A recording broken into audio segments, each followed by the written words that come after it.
Hello dear students, Gayatri विद्या मंदिर उच्च माध्यमिक विद्यालय सांचौर के हमारे ऑनलाइन क्लासेस में आप सभी का स्वागत है। प्रिय विद्यार्थियों, आज हम कक्षा 8 की विषय गणित अध्याय 13 सीधा और प्रतिलोम अनुपात की प्रश्नावली 13.9 के सवाल नंबर 9 से हल करना सीखेंगे। बच्चों देखो, इसका क्वेश्चन नंबर 9 में लिखा है, आप अपनी बुक से मिलान करना। एक कार एक स्थान तक पहुंचने में 60 किलोमीटर प्रति घंटा की चाल से चलकर 2 घंटे का समय लेती है। 80 किलोमीटर प्रति घंटा की चाल से उस कार को कितना समय लगेगा?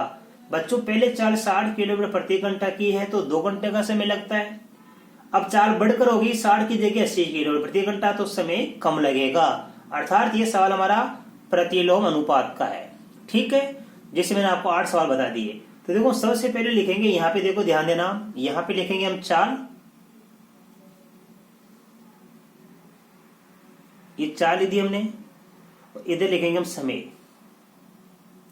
राइट, चाल कितनी हमारे पास में? चाल है 60 किलोमीटर प्रति घंटा। तो जब वह कार 60 किलोमीटर प्रति घंटा की चाल से चलती है तो उस दूरी को कितने समय में पूरा कर लेती है? 2 घंटे में कर लेती है।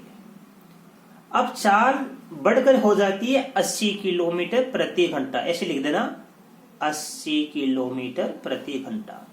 तो 60 किलोमीटर प्रति घंटा की चाल से जब कार चलती है तो 2 घंटे का समय लगता है। अब चाल बढ़ रही है तो समय घट जाएगा। प्रतिलोम अनुपात का मतलब है किसी एक मान में कुछ वृद्धि होती है तो उसी अनुपात में दूसरे मान में कमी हो जाती है। Right, opposite. हमने चाल को मान लिया x और समय को मान लिया हमने y। तो ये 60 किलोमीटर प्रति घंटा की जो चाल है इसको हमने मान लिया x1, और जो हमारा 2 घंटे का समय है बच्चों, इसको हमने मान लिया y1। अब ये चाल बढ़कर होगी 80 किलोमीटर प्रति घंटा, इसको मान लिया हमने x2। अब समय कितना लगेगा, इसको मान लिया हमने y2। इस y2 का मान हमें ज्ञात करना है। ठीक है, तो लिखेंगे यहाँ पे चाल और समय कैसा है प्रतिलोम अनुपात में, तो लिखेंगे चूंकि यहां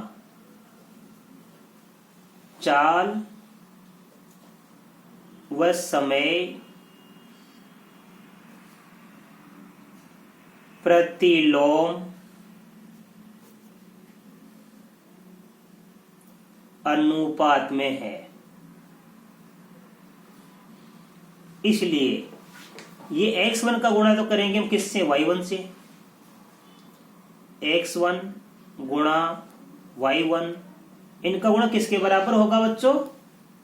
x2 और y2 के गुणा के बराबर होगा, x2 गुणा y2। राइट, x1 का मान हमारे पास में 60 है, y1 का मान हमारे पास में 2 है, 2 घंटे। x2 का मान हमारे पास में 80 है और y2 का मान हमें ज्ञात करना है। राइट, अब 80 को y2 से गुणा करेंगे तो ये बन जाएगा 80y2, और 60 को 2 से गुणा करेंगे तो आ जाएगा 120। हम शून्य से शून्य ही काट सकते हैं, तो यहां बच जाएगा 8y2, इधर बच जाएगा 12। अब हमें y2 का मान क्या करना बच्चों, तो y2 का मान क्या करें? 12 में 8 का भाग देंगे हम। ये 4 से कटती है, 4 दूनी 8, 4 तिये 12, इसलिए y2 का मान आ गया 3/2 घंटे।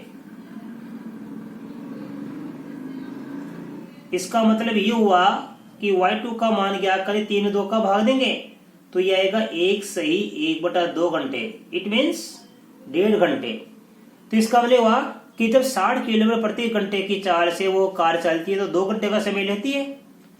चाल 60 से बढ़कर 80 किलोमीटर प्रति घंटा की हो जाती है तो वही दूरी तय करने में कार को समय लगेगा 1.5 घंटे। तो अतः 80 किलोमीटर प्रति घंटे की चाल से वही कार उस दूरी को तय करने में 1.5 घंटे का समय लेती है। ये आंसर आ गया। राइट, अब इसके बाद हम सवाल नंबर 10 सीखेंगे। अब देखो तो क्वेश्चन नंबर 10, दो व्यक्ति एक घर में नई खिड़कियां 3 दिन में लगा सकते हैं। तो यहाँ पे क्या ध्यान देना, व्यक्तियों की संख्या है और दिनों की संख्या है। तो सबसे पहले यहां लिखेंगे व्यक्ति, इधर लिखेंगे अपन दिन। व्यक्ति को मानेंगे, व्यक्तियों की संख्या को मानेंगे अपन x और दिनों की संख्या को मानेंगे अपन y। तो व्यक्ति कितने हमारे पास में, 2 व्यक्ति हैं बच्चों। 2 व्यक्ति नई खिड़कियां 3 दिन में लगा सकते हैं, 3 दिन में लगा सकते हैं। 10वें का पहला बता रहा हूं मैं आपको। कार्य प्रारंभ होने से पहले एक व्यक्ति बीमार पड़ जाता है। अब यह कार्य कितने दिन में पूरा होगा? कहने का मतलब 2 व्यक्ति 3 दिन में खिड़कियां लगा सकते हैं, लेकिन कार्य शुरू करने से पहले एक व्यक्ति बीमार पड़ गया तो व्यक्ति कितना बच जाएगा? 1। तो लिखेंगे एक व्यक्ति खिड़कियां कितने दिन में लगाएगा वो हमें ज्ञात करना है। ठीक है, तो ये तो मानेंगे अपन x1, 2 व्यक्तियों को मानेंगे x1 और 3 खिड़कियों को मानेंगे, ये 3 दिनों को मानेंगे अपन y1। फिर एक व्यक्ति को मानेंगे अपन x2 और यहां पे कितने दिन में वो खिड़कियां लगा देगा एक व्यक्ति, उसको मानेंगे y2। तो चूंकि ये क्या हमारे पास में देखो 2 व्यक्ति मिलकर 3 दिन में पूरा कार्य करते हैं, अकेला व्यक्ति उस कार्य को 3 दिन से अधिक समय में लगाएगा, तो व्यक्तियों की संख्या में यहाँ कमी हो रही है तो दिनों की संख्या में वृद्धि हो जाएगी। ये हमारा क्या बन गया? प्रतिलोम अनुपात।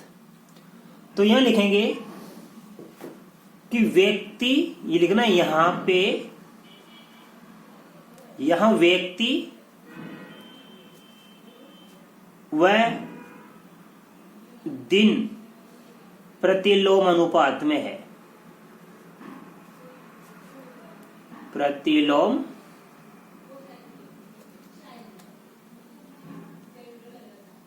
अनुपात में है।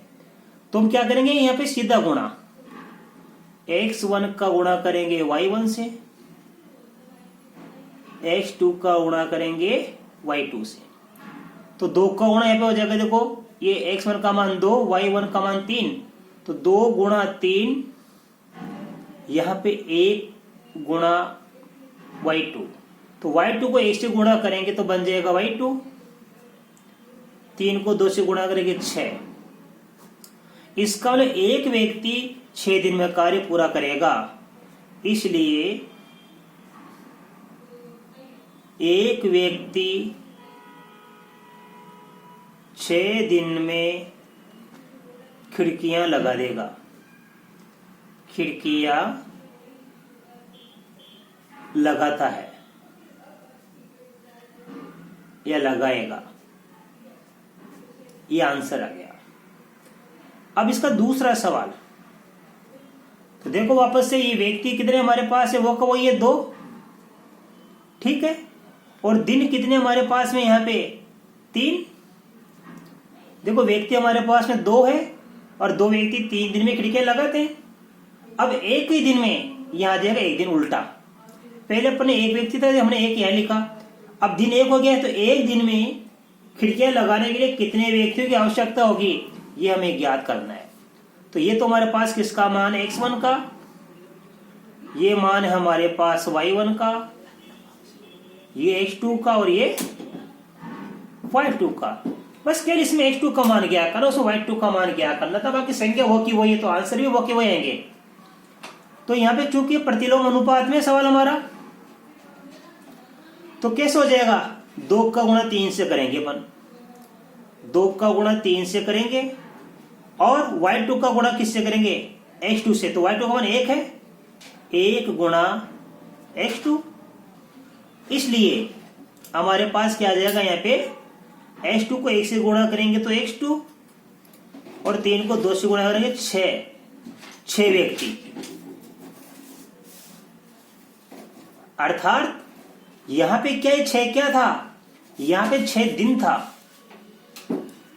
तो यहां पे एक व्यक्ति 6 दिन में खिड़कियां लगाएगा और यहाँ पे 6 व्यक्ति एक दिन में खिड़कियां लगा देंगे, ऐसा समझे? तो लिखेंगे इसलिए 6 व्यक्ति एक दिन में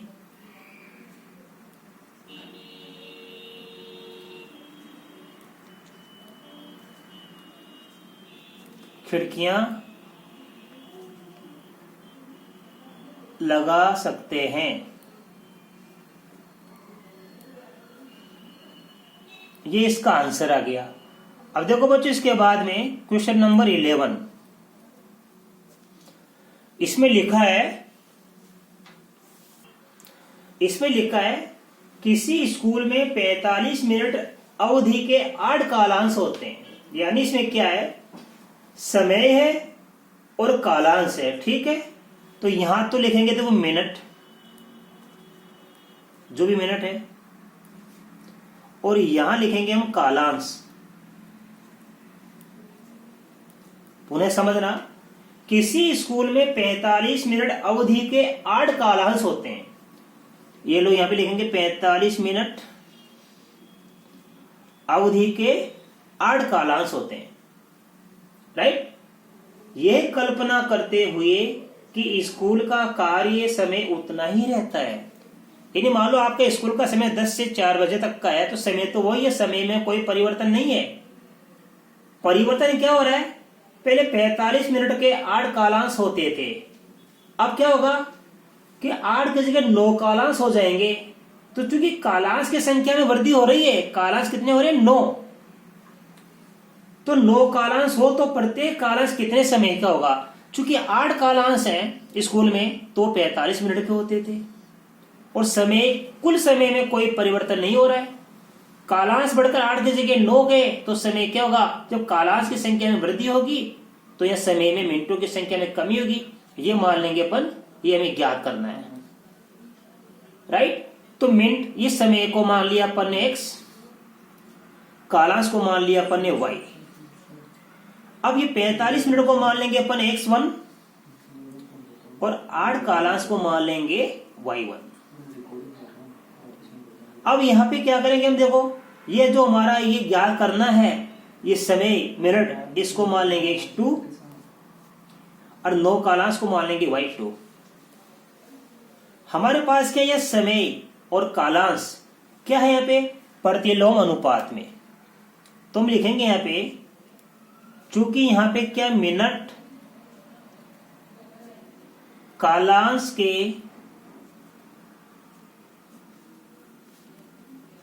प्रतिलोम अनुपात में है।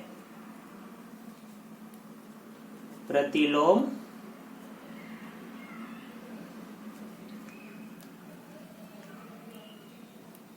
अनुपात में है।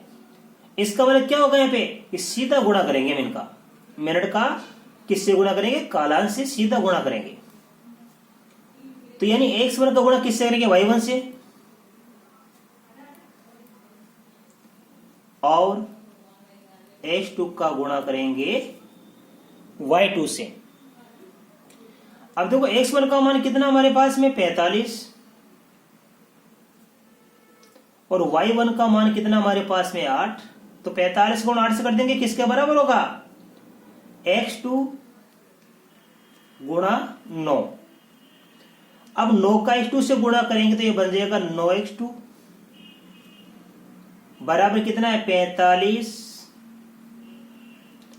गुणा में 8। अब 9x2 का मान हो गया 45 गुणा 8 के बराबर।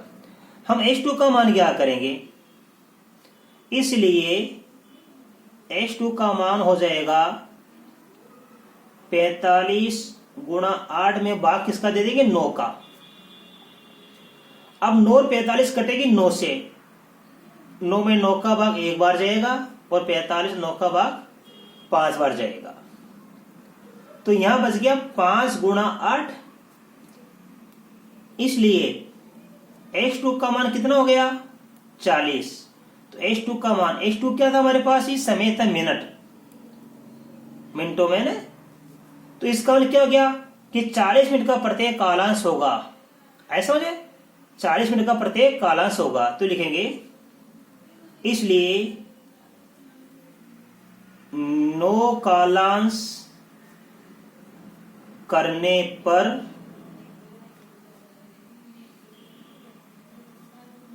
प्रत्येक कालांश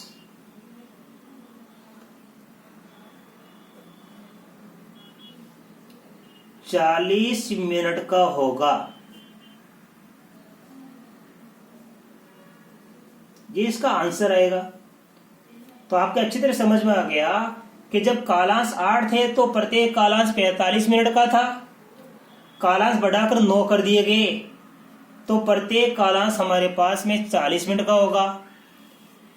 इस प्रकार बच्चों आज मैंने आपको इसके तीनों ही सवाल 9, 10, 11 बताए। तो बच्चों मैं आशा कर सकता हूं कि आज बताए गए आपको तीनों ही सवाल 9, 10 और 11 ये तीनों सवाल आपको बड़ी अच्छी तरीके से समझ में आए होंगे।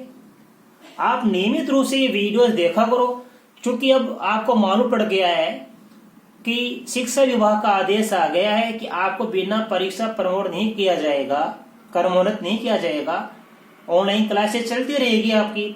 आप नियमित रूप से मेरे वीडियोस देखा करें, इनका अच्छी तरह से अध्ययन करें और प्रैक्टिस करें सवालों की। इसके बाद बच्चों में इसकी अगली प्रश्नावली कल के वीडियो में शुरुआत कराऊंगा। तब तक के लिए आप सभी को धन्यवाद।